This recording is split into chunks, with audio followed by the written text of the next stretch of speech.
Hello guys, what's going on? Today I want to talk a little bit about this book by Walter Block. Um, I forgot a title. Just a second. Um, the the Privatization of Roads and Highways.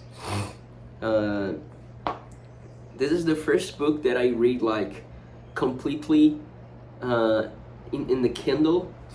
Um, and I paid 0 reais, which is the currency for my country, Brazil, the currency of my country, Brazil, because I just downloaded the PDF at Mrs. Institute. And it's a very interesting book.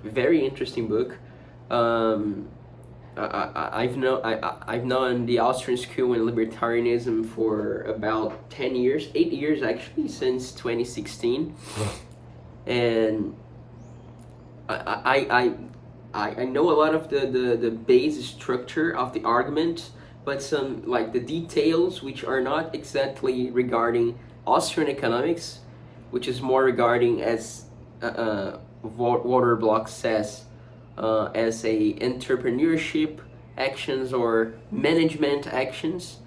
These are very interesting, and we can take a lot of interesting things from these insights. So when we talk about highways and roads, for us, like nowadays, actually not only nowadays, but like everyone that is alive today, or people like 100 years ago, we don't have the experience. We didn't live actually a age of private highways and roads. Since ever, né? um, roads and highways were a public good, was something that the state would take care of. And some countries are a little bit more free on that subject, like the United States, especially if you compare to like my country, which is Brazil, or some other countries in South America, or I don't know, but maybe in Africa. Anyways, or Canada, for example. I know it's a very comparing to the US is way more statist, and so the first thing is to actually say that public good, some goods that the state provide, they call public because it's impossible for you, or it's way hard to charge for the entrance. And the fact that someone is using the good, it didn't stop. It still permits some other person to use too. So I don't know if that's the word in English, but it's non-excludent, this characteristic that I just said, and it's non-prohibitive. Is it non-prohibitive? I don't know, but anyways, it's impossible to charge someone, and it's impossible to, and someone using the good won't stop other person to use the good too. And that's a fallacy, because these characteristics are not inherent to the good. They're pretty much like technical characteristics that are solved by entrepreneurs or managers in that sense. So if this good was free right now at the moment, certainly entrepreneurs would find a way to charge for this good, and they will make a way of making it excluded. Like if someone uses, other person can't. Like it is for every other thing, like the example that he gave, like socks and gums and guns and all that, t-shirts, for example, like a regular good. And like, if you understand that, all the other arguments that he presents from this point on, it's pretty much a suggestions of how things will work. So he says that the the people who live on the streets could actually have the property, you know, the property title over the street, and could, you know, charge, uh, not daily because wouldn't be practical, but like monthly or yearly passes, you know, for people to use the street.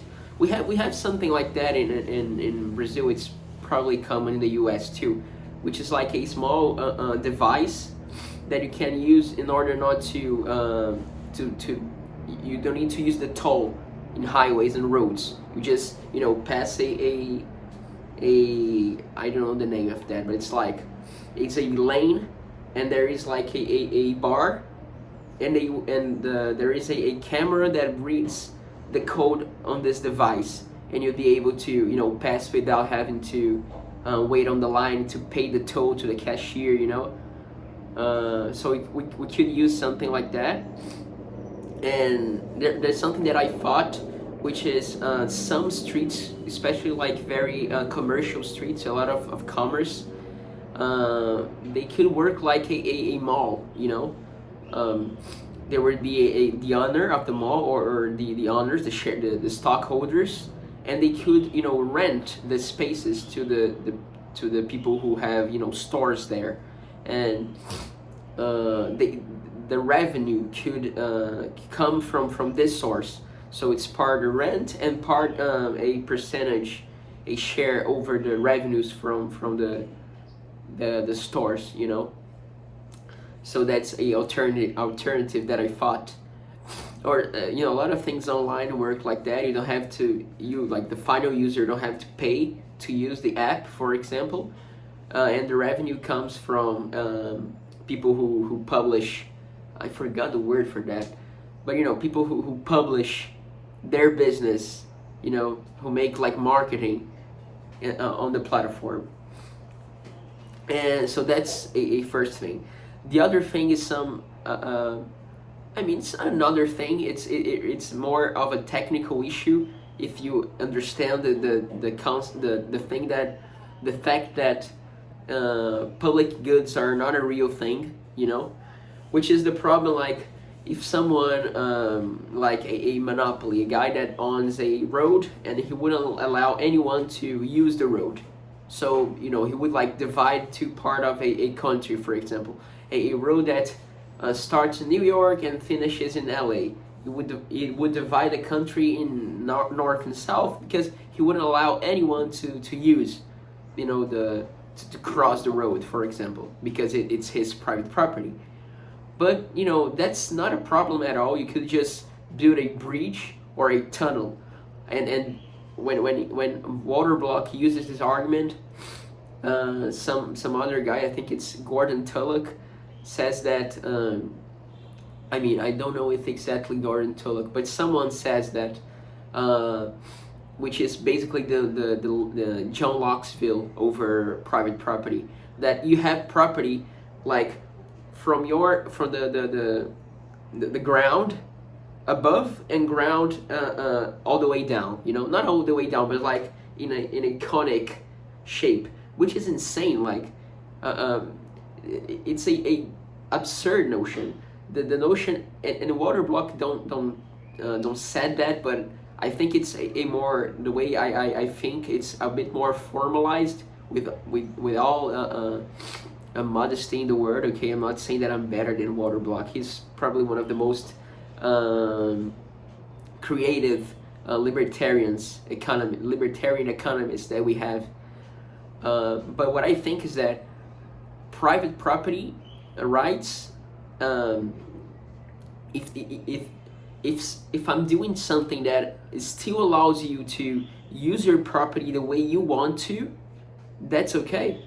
So if I can build like a bridge that, you know, it's like I don't know, a meter above this huge road that would cut the country in two halves.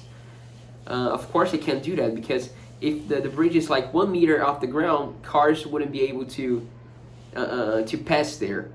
So I would be acting in a way that wouldn't allow you to use your property. So that's a felony. That's a crime, you know. But if I build a bridge like which is 10 meter, 15 meter, 20 meter above your road. So that's okay, you know? You still can use your road the way you want to. It's like, if we think like that, we wouldn't be able to use planes or subway, for example. Wouldn't be a invasion of property. My hair is weird. I'm sorry, because I'm looking to myself on the camera, on the cell phone screen, and you know, so the pretty much the whole book is based on that, like accepting that public goods are not a real thing. It doesn't make any sense because it's a technical characteristic regarding management and entrepreneur actions. All the rest of the book are all very interesting, creative suggestions of how would private roads and highways would work, you know. And I'm trying to remember if there is something else more like philosophical or something like that. But I think like the most philosophical thing is this disputes, like how would we do if someone didn't want to allow people to use the streets, you know. So that's one thing, and some other thing that he says, which is still more real, like concrete, like real life thing. And a lot of the arguments in Austrian school are like that, like real concrete things that you see every day. Like, why in the hell would anyone build a road if you can like take advantage economically of it? Like, what's the point? What's the point? Like, it's really depreciation of capital. It's like literally losing money. I mean, it doesn't make any sense, like for real, in the real world. Or for example, if someone have a home on the middle of a block, for example, and so this person wouldn't be allowed to leave his or her house because the streets would be private. So how he or she would do it? Like, that's a weird question. Like a property like that would have a value of zero, or not a value of zero, but it would be like, why would anyone buy a house like that? A house that wouldn't allow you not even to come in. I mean, okay, the owner may allow you to come in order to sell the house, but if anyone can let you out of their house, it would be like a prison. That's insane. That's an argument that it's not a real thing. It would be like, not only the value of the property would be like way low, but also the value of the street, you know? Have you ever think of that? Like a street that wouldn't allow other people to cross, for example, to cross it, to be able to cross, you know? I mean, it doesn't make any sense, like real sense, for real, like real thing, you know? So yeah, I've already talked a lot.